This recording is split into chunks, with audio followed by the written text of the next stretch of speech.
kuasa lidah di dalam kehidupan kita. Tahukah bahwa lidah itu adalah tolak ukur pertumbuhan rohani? Kita dikatakan bertumbuh rohaninya, itu selalu tolak ukurnya lidah dan perkataan kita. Kita nggak bisa berkata, aku ini orang yang bertumbuh rohaninya, tetapi di dalam perkataan kita selalu yang keluar adalah sesuatu yang sia-sia dan tidak membangun. Kita boleh berkata bertumbuh secara rohani di dalam pengetahuan, sudah melayani Tuhan, tetapi jikalau kita nggak pernah bisa menjaga perkataan kita nggak pernah bisa menjaga lidah kita, saya harus katakan bahwa kita nggak sedang bertumbuh rohaninya. Karena firman Tuhan jelas, Yakobus 1 ayat yang ke-26, dikatakan begini, jikalau ada seorang yang menganggap dirinya beribadah, tetapi tidak mengekang lidahnya, ia menipu dirinya sendiri, maka sia-sialah ibadahnya. Kalau mau lihat pertumbuhan rohani seseorang, maka lihatlah dari perkataan yang setiap hari keluar dari lidah bibirnya. Kalau mau melihat hamba Tuhan yang diurapi atau tidak, lihat dari perkataan yang keluar dari lidah bibirnya setiap hari. Kalau mau melihat pemimpin itu baik atau tidak, nggak usah lihat dari ministrinya, tapi lihat dari perkataannya. Karena firman Tuhan ini jelas, jikalau ada seorang yang menganggap dirinya beribadah, tetapi tidak mengekang lidahnya, ia menipu dirinya sendiri, maka sia-sialah ibadahnya. Di dalam terjemahan bahasa Inggris dikatakan, if anyone thinks to be religious among you, artinya kalau orang berbicara, aku ini orang yang religius. Tapi kalau nggak bisa mengekang lidah, karena firman Tuhan jelas berkata, ia menipu dirinya sendiri. Artinya ia berbohong. Ia berbohong. Dia mengaku aku pemimpin yang diurapi, tetapi kalau ia nggak bisa mengekang lidahnya, berarti dia sedang berbohong. Karena firman Tuhan itu jelas berkata bahwa ia menipu dirinya sendiri, maka sia-sialah ibadahnya. Sia-sia orang melayani, sia-sia orang beribadah, kalau ia nggak bisa mengekang lidahnya. Kita bisa melihat dalam firman Tuhan ini bahwa ketika kita menganggap diri kita beribadah, bertumbuh melakukan hal yang rohani, tetapi nggak disertai dengan kemampuan kita untuk mengekang lidah, maka dikatakan kita ini sedang berbohong. Kita ini bukan Kristen yang sejati, kita ini orang Kristen yang palsu. Karena orang Kristen yang asli selalu dilihat dari perkataannya, dari lidah bibirnya.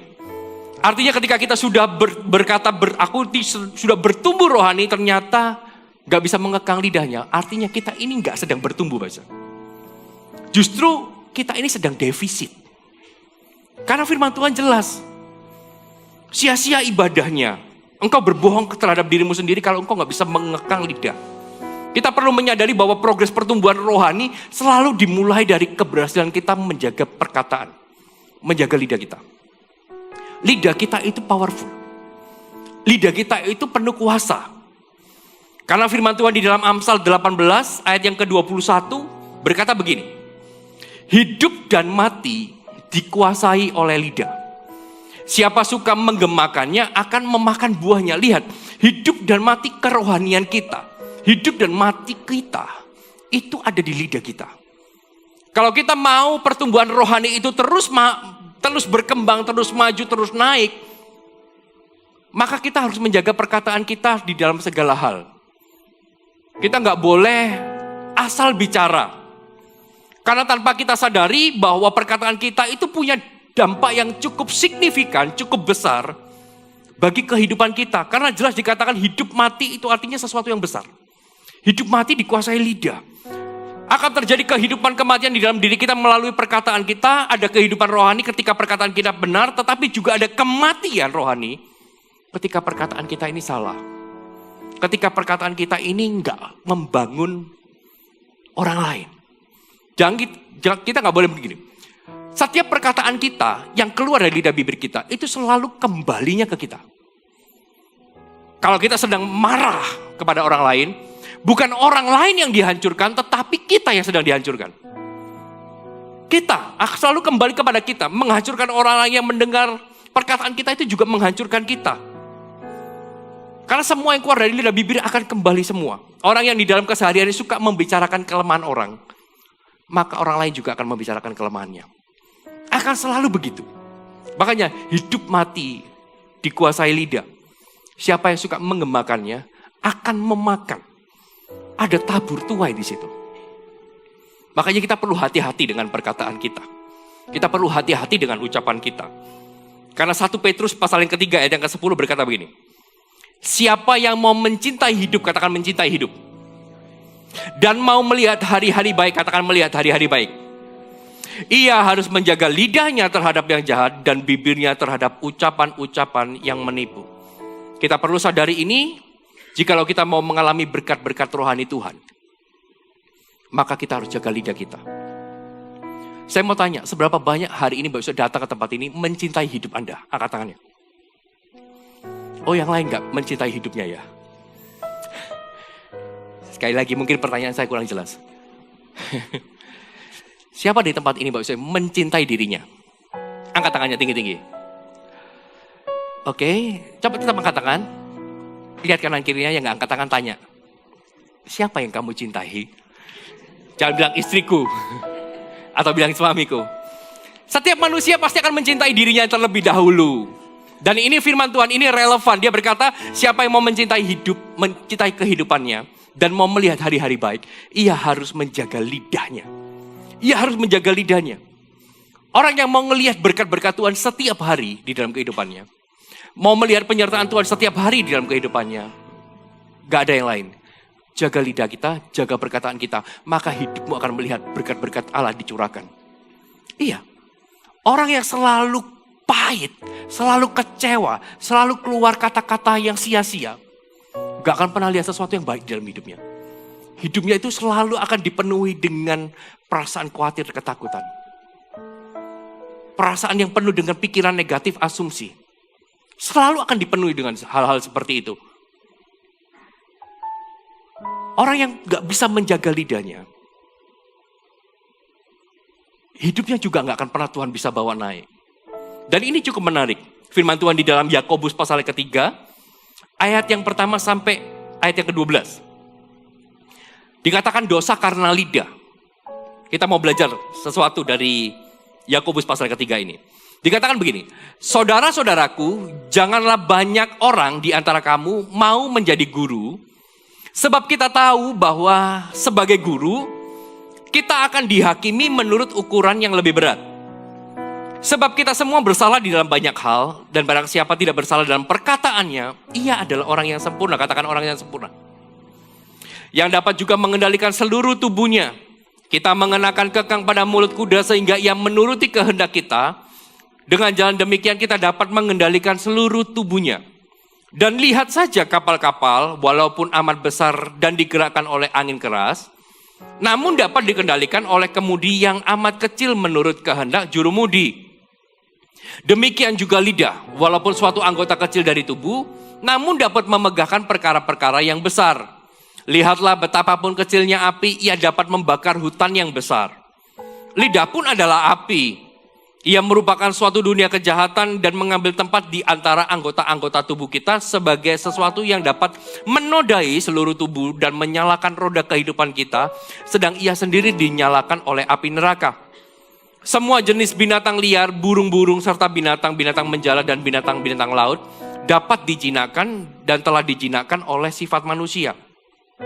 Tetapi tidak seorang pun yang berkuasa menjinakkan lidah.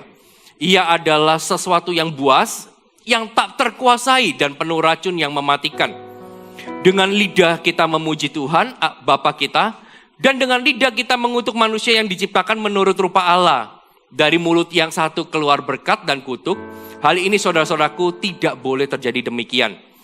Adakah sumber memancarkan air tawar dan air pahit dari mata air yang sama? Saudara-saudaraku, adakah pohon ara dapat menghasilkan buah zaitun dan adakah pohon anggur dapat menghasilkan buah ara? Demikian juga mata air asin tidak dapat mengeluarkan air tawar. Katakan amin. Firman Tuhan jelas di ayat yang pertama berkata, saudara-saudaraku, jangan banyak orang di antara kamu mau menjadi guru atau menjadi pemimpin. Sebab kita tahu bahwa sebagai guru kita akan dihakimi menurut ukuran yang lebih berat. Yakobus ini memberitahukan kepada kita para pemimpin guru, pemimpin-pemimpin di marketplace, bahwa Kita akan menerima penghakiman lebih berat daripada orang percaya lainnya ketika kita berdiri di hadapan Tuhan. Kita akan menerima tuntutan yang jauh lebih berat sebagai pemimpin rohani, apalagi. Kita akan menerima tuntutan yang lebih. Mengapa demikian? Karena pengaruh pemimpin itu cukup besar. Ketika seorang pengikut melakukan kesalahan, ia hanya mempengaruhi dirinya sendiri dan mungkin hanya keluarganya. Tapi kalau seorang pemimpin melakukan kesalahan, ia mempengaruhi banyak orang. Ia mempengaruhi banyak orang yang mengikuti. Saya membaca sebuah buku karya E.F. Hutton. Dia mengingatkan kita bahwa ketika pemimpin sejati berbicara, orang-orang itu mendengarkan.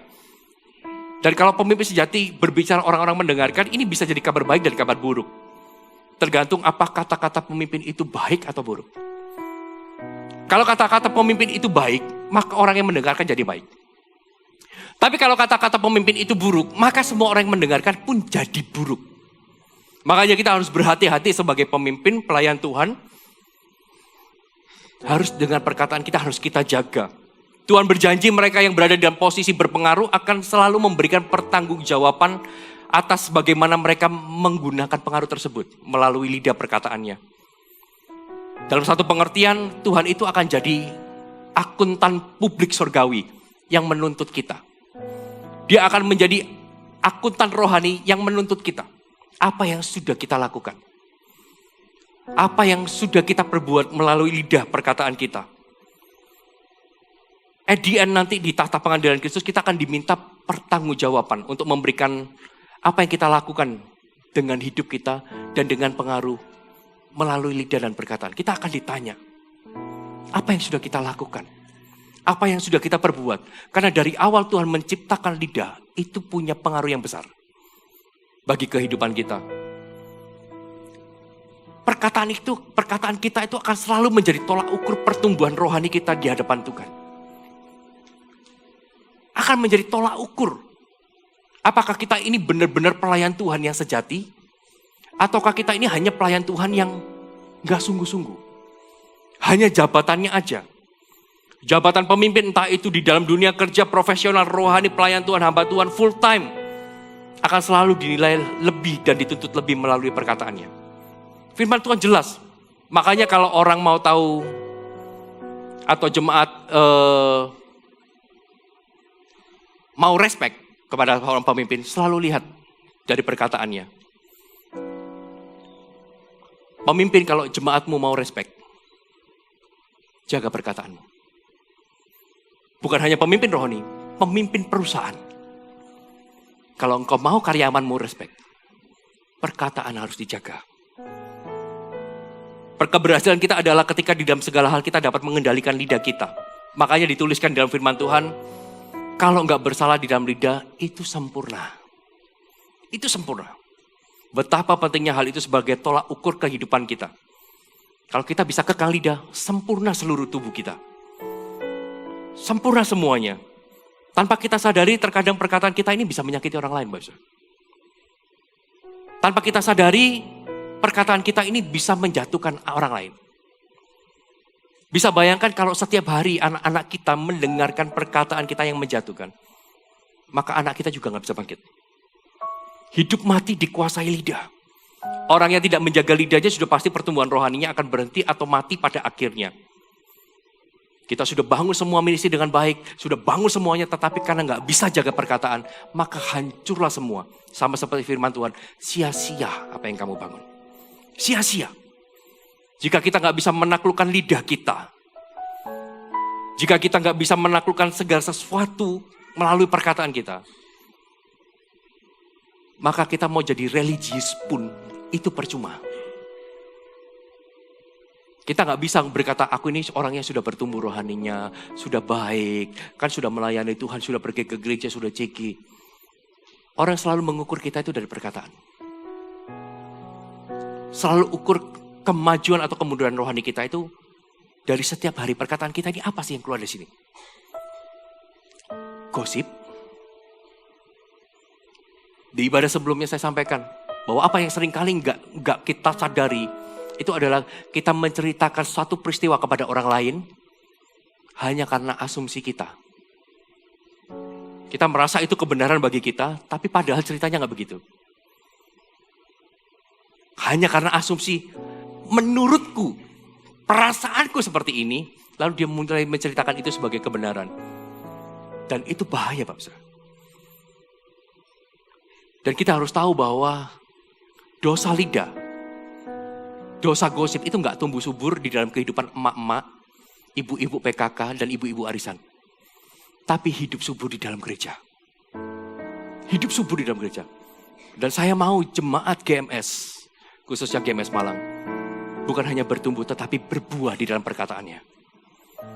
Berbuah. Orang di sana boleh bicara apapun, tapi kita di sini mengambil sebuah keputusan dan komitmen, aku akan jaga perkataanku sehingga apapun semua yang kubangun, semua hal yang baik, yang indah, yang sempurna, yang kuberikan buat Tuhan, semuanya akan menjadi sia-sia. Dan firman Tuhan di dalam Yakobus mencantumkan 4 fungsi lidah. Yang ini kita sama-sama mau pelajari. Coba kita lihat ayat yang kedua. Dikatakan begini. Sebab kita semua bersalah di dalam banyak hal.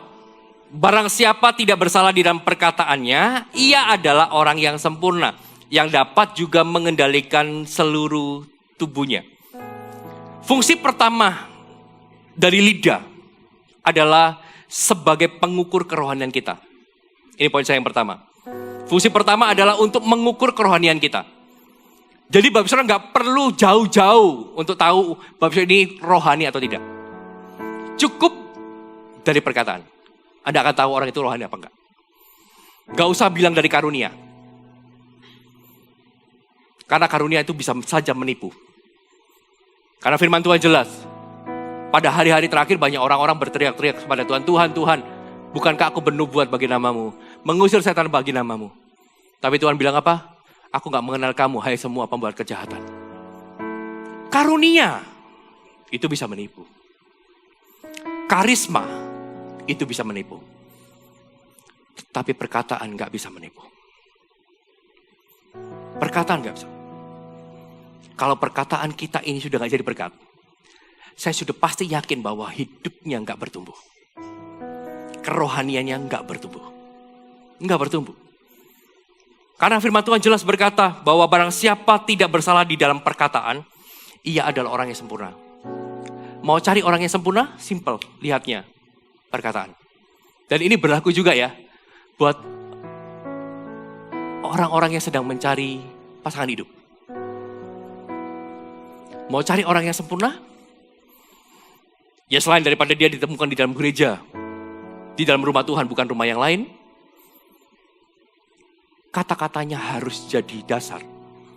Apa yang setiap hari keluar dari lidah bibirnya. Dia orang yang suka gosip. Dia orang yang suka berbohong. Dia orang yang suka berubah-ubah.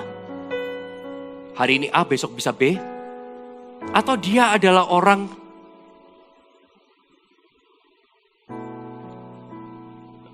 yang penuh asumsi. Ini bisa jadi dasar. Lidah itu pengukur rohani. Jika kita bisa mengendalikan lidah kita, kita bisa mengendalikan seluruh tubuh kita. Lidah itu bisa jadi pengukur kematangan kita, tingkat kedewasaan rohani kita. Kalau kita dikatakan dewasa, semakin dewasa, kata-katanya semakin dijaga. Kita bisa lihat, dia itu bapak yang baik atau enggak, suami yang baik atau enggak. Nilai dari perkataannya. Kalau setiap hari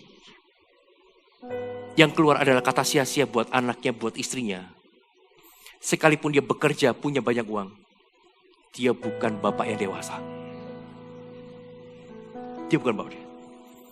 Begitu juga istrinya. Bisa dilihat juga dari perkataannya. Istri yang dewasa, yang bertumbuh rohaninya, perkataannya selalu membangun. Gak menjatuhkan suaminya. Gak menjatuhkan anaknya. Mungkin di satu waktu gitu ya, ketika istri Anda sedang berbelanja, atau sedang arisan, perlu bapak-bapak intip. Apa yang dibahas? Apa yang dikatakannya? Apa isi yang sebetulnya diobrolkan? Perlu ngintip deh sedikit. Apa aja?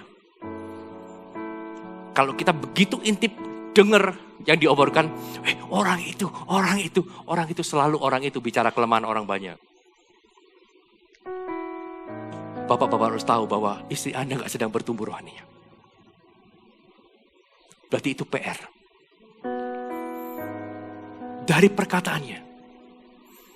Saya pernah satu kali gitu ya. Ya itu, intip.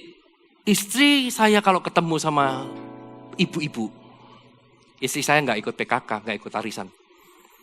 Ketemunya selalu sama jemaat, ibu-ibu juga. Saya itu pernah ngintip dan dengerin.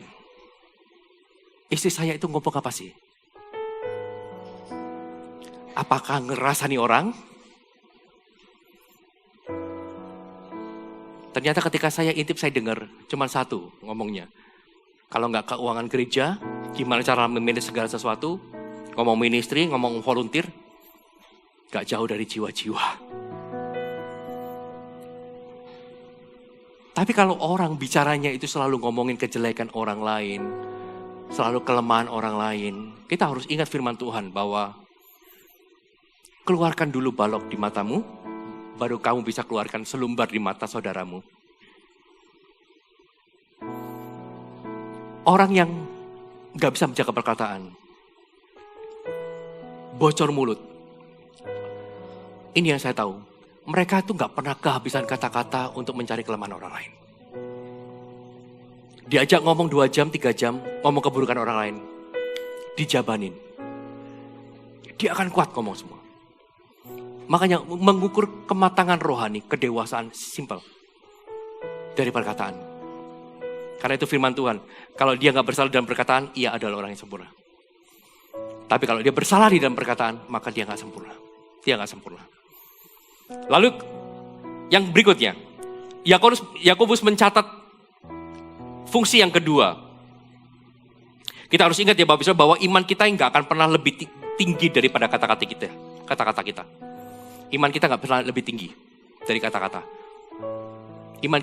Dari perkataan kita tahu imannya seperti apa. Dia ngomong iman tentang Yesus, bicara tentang hal yang rohani. Kalau perkataan yang nggak dijaga, imannya itu pura-pura. Ayat ketiga dikatakan begini. Kita mengenakan kekang pada mulut kuda sehingga ia menuruti kehendak kita. Dengan jalan demikian kita dapat juga mengendalikan seluruh tubuhnya. Lihat saja kapal-kapal walaupun amat besar dan digerakkan oleh angin keras, namun dapat dikendalikan oleh kemudi yang amat kecil. Menurut kehendak jurumudi. Demikian juga lidah. Walaupun suatu anggota kecil dari tubuh, namun dapat memegahkan perkara-perkara yang besar. Lihat, ini fungsi yang kedua yang dicatat oleh Yakobus. Dikatakan bahwa kita mengenakan kekang pada mulut kuda sehingga ia menuruti kehendak kita. Lihat saja kapal walaupun amat besar digerakkan oleh angin keras, namun dapat dikendalikan oleh kemudi atau setir yang amat kecil menurut kehendak kita. Demikian juga lidah, walaupun suatu anggota kecil dari tubuh, namun dapat memegahkan perkara yang besar di dalam kehidupan kita. Kalau kehidupan kita mau mengalami suatu perkara yang besar, itu kuncinya di sini. Artinya apa? Artinya fungsi kedua yang Yakobus catat. Fungsi lidah adalah untuk menuntun kehidupan kita. Untuk menuntun kehidupan. Kita mau dapat kehidupan seperti apa sih? Kita kepingin kehidupan seperti apa yang terjadi dalam kehidupan kita? Kita kepingin ngalami apa di dalam kehidupan kita? Itu dari lidah. Sekalipun dia anggota yang kecil dari tubuh, namun dia memegahkan perkara-perkara yang besar. Ada kuasa, ada otoritas di sini. Anda mau ngalami kehidupan yang baik? Ini kuncinya. Ini yang menuntun kita kepada kehidupan yang baik. Kalau kita gak bisa jaga kehidupan kita di dalam lidah kita perkataan, maka kehidupan baik gak akan terjadi dalam hidupmu. Saya yakin. Karena ini firman Tuhan. Fungsi lidah adalah untuk menuntun kehidupan kita. Lidah itu seperti kekang kuda, kemudi kapal atau kayu bakar. Dia memulai sesuatu. Jika kita bisa mengendalikannya, kita bisa menuntun hidup kita sesuai dengan kemana Tuhan mau bawa kehidupan kita. Tapi kalau kita nggak bisa mengendalikan, maka iblis yang akan mengendalikan kita, kehidupan kita. Seperti halnya kekang mengarahkan kuda atau kemudi mengarahkan kapal, demikian juga lidah itu mengarahkan kehidupan kita. Coba pikirkan ini, perkataan ini Pak Saudara. Kehidupan seperti apa yang Bapak Ibu Saudara mau terjadi dalam hidupmu? Kalau sudah pikirkan itu, katakan kepada kanan kirinya, jaga lidahnya. Loh, jangan cuma ketawa, katakan jaga lidahnya ya. Semua orang pengen ngalami kehidupan yang baik, bukan? Tapi kalau kita nggak jaga lidah kita, perkataan kita, kehidupan baik jauh dari kehidupan kita. Karena ini fungsi kedua, dia menuntun kehidupan kita. Mau membawa kemana kehidupan kita, itu lidah kita, perkataan kita. Kalau lidah kita penuh dengan ucapan syukur dan berkat, maka kehidupan kita juga akan dipimpin atau dituntun kepada berkat Tuhan. Tetapi kalau lidah kita ini penuh dengan makian, penuh dengan kekecewaan, maka kesana juga hidup kita akan dibawa. Kalau lidah kita ini penuh dengan kata-kata sia-sia, kata-kata yang gak membangun, tidak membangun pula kehidupan kita. Kehidupan kita itu sama sekali bisa dilihat dari perkataan kita. Oh, begitu luar biasanya perkataan. Begitu luar biasanya. Makanya hati-hati ketika engkau ada di dalam pergumulan, permasalahan. Jangan sesuatu yang buruk keluar dari lidahmu. Karena begitu itu keluar dari lidahmu, maka kesana hidupmu akan dituntun. Lalu yang berikut, coba kita lihat ayat yang ke-6. Dikatakan begini. Lidah pun adalah api. Ia merupakan suatu dunia kejahatan dan mengambil tempat di antara anggota-anggota tubuh kita sebagai sesuatu yang dapat menodai seluruh tubuh dan menyalakan roda kehidupan kita, sedang ia sendiri dinyalakan oleh api neraka. Dikatakan lidah pun itu api. Kecil tapi powerful. Artinya fungsi lidah yang dicatat oleh Yakobus adalah sebagai otoritas yang kuat. Lidah itu otoritas. Kalau Bapak Ibu Saudara berkata bahwa otoritas terkuat itu doa, kita harus ingat, doa itu pakai lidah. Doa itu pakai lidah. Itu otoritas. Ketika kita mendoakan kesembuhan, otoritasnya di sini. Lidah itu seperti api. Ketika kita speak healing, maka healing terjadi. Ketika kita perkatakan berkat, perkatakan pemulihan, maka pemulihan juga akan terjadi. Kuncinya di sini. Kuncinya di perkataan kita. Tapi kalau dari lidah bibir kita bukan keluar sesuatu yang membangun iman, maka jatuh juga iman kita. Jatuh juga imannya. Maka jadi pemimpin itu kita harus hati-hati. Jangan sampai perkataan kita ini sesuatu keluar dari sini, sesuatu yang gak membangun. Tapi justru menjatuhkan iman. Bahkan di dalam pergumulan pun jangan keluar. Justru saya harapkan di dalam pergumulan, di dalam tekanan, yang keluar ini sesuatu yang baik. Sesuatu yang baik. Dengan pujian kepadamu, ya Yesus Tuhan. Sepanjang hari ku beri penghormatan kepadamu, ya Allahku. Penghormatan kepada Tuhan itu gak bisa cuma dengan ministry, tapi dengan perkataan. Mulutku penuh dengan pujian kepadamu, ya Yesus Tuhan. Sepanjang hari ku beri penghormatan kepadamu, ya Allahku. Di akhir ibadah ini saya mau ajak Bapak Saudara, kita mau berdoa dengan lidah yang benar. Saya kerasa di dalam hati perlu diuji, keluar dari tempat ini. Sesuatu yang belum terbuka akan terbuka dalam hidupmu. Ini yang menuntun kita. Ini otoritas kita. Lidah perkataan ini otoritas. Hari ini engkau ada sedang berada dalam pergumulan. Nanti di akhir ibadah ini kita mau sama-sama berdoa. Dari ucapan yang sama. Keluar dari tempat ini, engkau akan dapat jawaban doa. Engkau akan dapat jawaban doa. Gak janjian sih. Bahwa firman Tuhan ini di ibadah yang paling akhir. Tapi saya percaya bahwa di akhir ibadah ini, satu persatu jawaban doa akan muncul. Karena ini yang akan menuntun hidupmu. Ini yang akan membuat hidupmu diberkati. Perkataan. Sebagai otoritas yang kuat, lidah itu sangat kuat seperti api besar. Lidah bisa menghancurkan atau memberkati seluruh hidup kita. Kekuatan ini dimaksudkan untuk mengarahkan kita ke jalan yang benar, bukan untuk menghancurkan kita. Ini otoritas.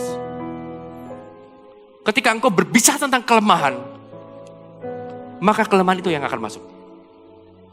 Engkau berbicara tentang kelemahan orang lain itu akan ada dalam hidupmu.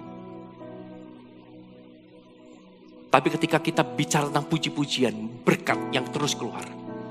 Sekalipun mungkin keadaannya gak sesuai dengan yang kau harapkan. Tapi ketika perkataan yang membangun, perkataan yang bijak, perkataan yang baik, yang indah, yang sempurna, yang sedap didengar. Itu yang keluar. Maka saya percaya hidupmu juga akan diangkat sama Tuhan. Yang setuju katakan amin. Dan yang keempat, coba kita lihat ayat yang ke-10. Fungsi yang keempat. Dikatakan gini, dari mulut yang satu keluar berkat dan kutuk. Hal ini saudara-saudaraku tidak boleh demikian terjadi. Dari mulut yang satu keluar berkat yang kutuk. Ini fungsi yang keempat, yaitu sebagai penjaga hidup kita. Dikatakan hal ini saudara-saudaraku nggak boleh terjadi. Lidah itu penjaga hidup kita. Iblis mau menyerang kita. Tapi kita berkata dalam nama Yesus tidak terjadi, maka itu gak akan terjadi dalam hidupmu. Itu penjaga hidup kita. Orang boleh hakimi hidupmu. Kasih sesuatu yang buruk dalam hidupmu. Tapi kalau yang sini keluar yang baik, itu gak terjadi dalam hidupmu. Itu gak akan terjadi. Lidah dapat mengungkapkan hikmat yang disimpan di dalam diri kita. Lidah yang baik itu selalu melindungi integritas kita. Menjaga kita. Ketika engkau disakiti tapi kau berkata, aku tetap maafkan. Itu integritas menjaga. Lidah itu menjaga hidupmu. Gak jatuh. Makanya hamba-hamba Tuhan pemimpin. Lidah kita harus benar supaya pelayanan kita dijaga sama Tuhan. Kalau lidah kita gak dijaga, pelayanan kita akan dibawa hancur. Lidah itu yang menjaga ministry kita. Lidah itu yang menjaga urapan kita. Apakah lidahmu penjaga yang baik atau yang jahat? Apakah lidahmu menciptakan kedamaian atau mengungkapkan kemunafikan? Itu keputusanmu. Itu keputusan. Tapi saya percaya bahwa lidah itu yang menjaga hidupmu. Supaya engkau gak jatuh, itu dari lidah. Supaya apa yang kau bangun tetap ada di atas, itu dimulai dari lidah.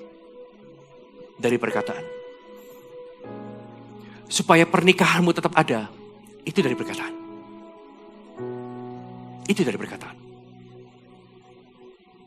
Sebagai penjaga kehidupan kita. Itu yang menjaga hidup kita ini tetap benar di dalam Tuhan. Itu perkataan kita. Halo, amin. Amin. Yang pertama apa fungsi lidah? Lupa. Untuk mengukur kerohanian kita. Yang kedua, untuk menuntun kehidupan kita. Yang ketiga, ada di depan Bapak Ibu Saudara. Fungsi ketiga sebagai otoritas yang kuat dan fungsi yang keempat sebagai penjaga hidup kita. Siapa yang mau menjaga lidahnya? Katakan kanan kirinya sekali lagi, jaga lidahmu. Nyembahmu Tuhan dan Rajaku, memujimu Yesus kekasih jiwaku, mengikutimu